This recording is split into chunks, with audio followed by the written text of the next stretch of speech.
Sir break से पहले भी हम मुस्लिम लीग नून के अकाबरीन से बात कर रहे थे और यही था कि जो अब अगला मरहला है वो शायद उससे भी ज़्यादा इम्पॉर्टेंट है, वो डायलाग का। अगर 18 तारीख के बाद पाक भारत सीज़ फायर बरकरार रहती है तो मुमकिन तौर पर दोनों ममालिक डायलाग टेबल पर आएंगे।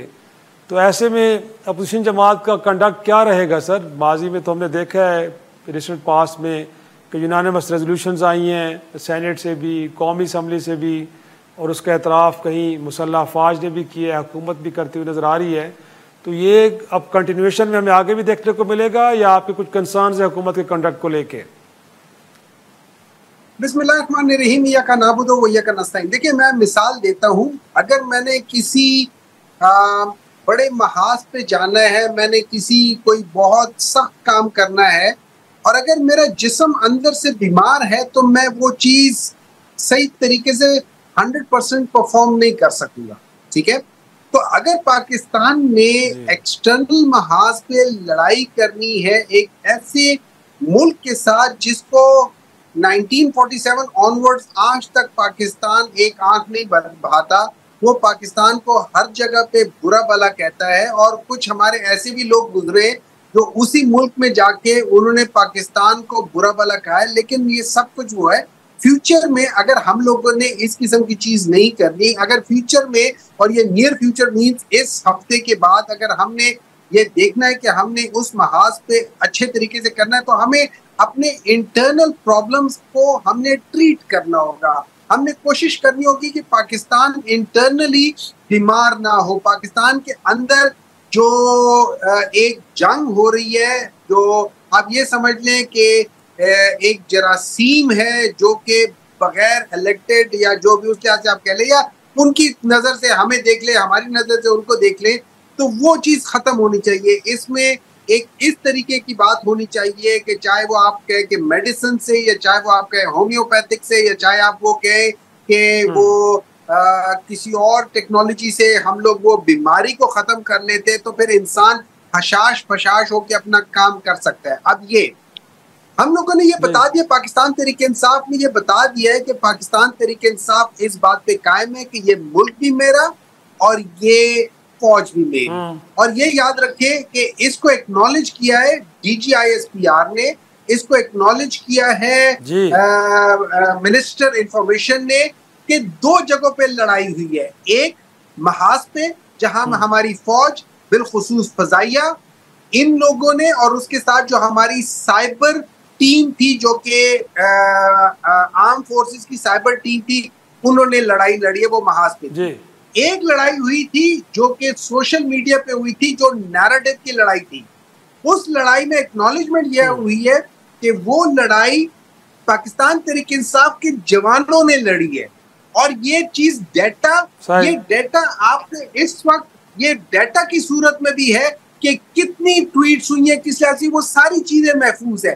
तो हम लोगों ने अपना फर्ज अदा किया है। अब आ जाती है बात कि आगे क्या होना चाहिए। मेरी नजर में जो पहला कदम होना चाहिए, पहला कदम वो ये है कि पाकिस्तान तहरीक इंसाफ की जो पॉलिटिकल टीम है, जिनके नाम आते हैं, उनको इमरान खान से मिलने की इजाजत होनी चाहिए, ताकि जो एक्चुअल पॉलिटिकल ग्राउंड रियलिटी है उसको इमरान खान को ब्रीफ किया जाए, और उस लिहाज से एक सारी चीज को डेवलप करते हुए पाकिस्तान के अंदर हाईएस्ट लेवल पे हम आंगी को जो है ना प्रमोट किया जाए। और मैं ये समझता हूँ ये चीज बिल्कुल हो सकती है।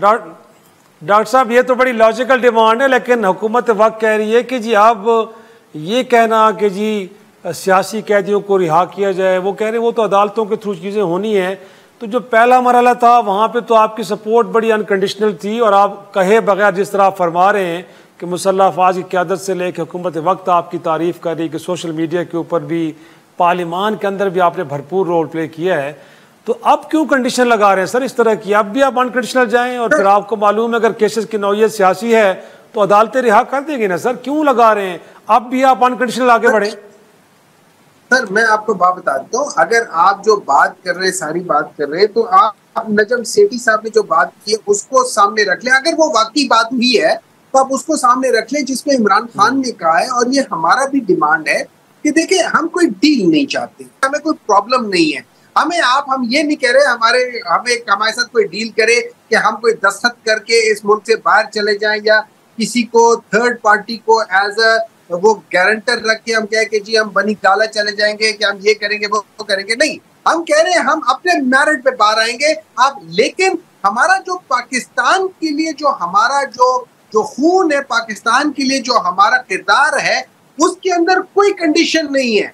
लेकिन अब जब आज आ जाती है पॉलिटिक्स के अंदर, हम आपको एक कंडीशन ये कह रहे हैं कि देखो आपको पता है ये पॉलिटिकल केसेस है, हम ये कह रहे हैं कि ये पॉलिटिकल केसेस को let it die its natural death.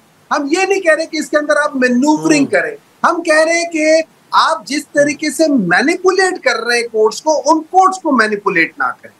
Late the merit decide its fate, ठीक है, और उस लिहाज से करें। देखिए हम लोग, अगर मैं आपको कहता हूं कि ये 26वीं तरमीम के बाद जिस तरीके से हमारे कोर्ट्स को उनकी इंडिपेंडेंस को खत्म किया है, तो मैं पाकिस्तान का दुश्मन नहीं हूं, मैं पाकिस्तान का खैर हूं, क्योंकि मैं उस बुराई को या उस गलती की निशानदेही कर रहा हूं।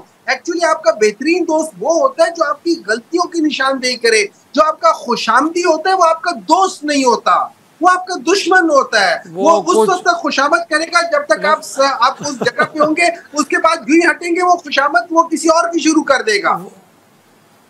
वो भी कुछ उन्होंने भी आपकी गलतियों की निशानदेही की थी। वो कह रहे थे कि इदारों घर पे तनकीद ना बनाए, जो कि आप नहीं बना रहे, बड़ी अच्छी बात है। लेकिन मेरा अगला सवाल ये है कि अब जैसे मैंने कहा कि सफारती महाज पे भी हमने आगे बढ़ना है और हिंदुस्तान के साथ डायलॉग टेबल पे बैठना है, और इसको लेकर अगर हुकूमत वक्त को ऐसा सोच रही है कि एक ऑल पार्टीज कॉन्फ्रेंस बुलाई जाए, कंसल्टेशन में जाया जाए, आपका इनपुट भी लिया जाए, तो तहरीक इंसाफ इस सारे प्रोसेस में शरीक होगी। इस पर कोई कन्फ्यूजन नहीं है कि जब आपको बुलाया जाएगा तो कोई कंडीशन नहीं रखी जाएंगी, बल्कि आप जाएंगे उस प्रोसेस के अंदर शरीक होंगे। ऐसा ही है सर? देखिए मैं आपको एक बात बताता हूँ, मैं समझता हूँ कि उस जगह पे हम ऑलरेडी बहुत लेट हैं। जो पॉलिटिकल महाज पे जो ऑल पार्टी कॉन्फ्रेंस है वो ऑलरेडी लेट हो चुकी है, उसको फिल फॉर होना चाहिए। अब मैं मिसाल देता हूँ कि फर्ज करें हम ये political all parties political committee जब कॉन्फ्रेंस जब हम करते हैं तो हर एक अपने बेस्ट लोगों को लेकर आए, ठीक है। अब मैं मिसाल करते हैं जब वर्ल्ड कप क्रिकेट का या वर्ल्ड कप हॉकी का होता है, तो पाकिस्तान को आप कहें कि यार तुम अपनी बी टीम भेज दो या सेकंड टीम भेज दो या ए टीम भेज दो, और वर्ल्ड वाला जो मेन टीम है वो ना भेजो, तो क्या ये गलत बात नहीं होगी? गलत बात होगी।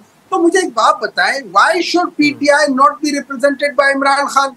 क्योंकि इमरान खान ही तो वो बंदा है जिसने पीटीआई को वो प्लेटफॉर्म दिए, वो ऊंचाई दिए, वो दिए कि आज लोग इमरान खान की बेसिस पे ऐसे लोगों को भी वोट दे देते हैं जिनकी कोई स्टैंडिंग ही नहीं है, और उतने बड़े बड़े लोगों को हरा देते हैं जो पत्नी कभी हारे नहीं थी अपने हल्के से। उनको मतलब यहाँ तक देख लें कि बाज लोगों को पार्लियामेंट में आने के लिए उन्होंने अपना सूबा बदर होना पसंद किया है, वो किसी और जगह पे जाके उन्होंने वहां से इलेक्ट होकर आ रहे। तो ये तो स्ट्रेंथ इमरान खान की है। और प्लस अभी रिसेंटली एक सोशल मीडिया का एक स्टेटिस्टिक्स आई है, उसमें कहा है कि पाकिस्तान के अंदर अगर किसी पॉलिटिक्स या किसी शख्सियत या किसी इंसान की जो सबसे ज्यादा जिसके ऊपर गुफ्तगू होती है तो वो 40% है इमरान खान की, और बाकी सारे पॉलिटिकल लीडरशिप को एक साथ कर ले तो वो इमरान खान से तकरीबन हाफ से जरा कम, उन सब की टोटल वैल्यू उतनी हो जाती है। तो इस लिहाज से अगर हम करके देखेंगे, एक बात बताएं,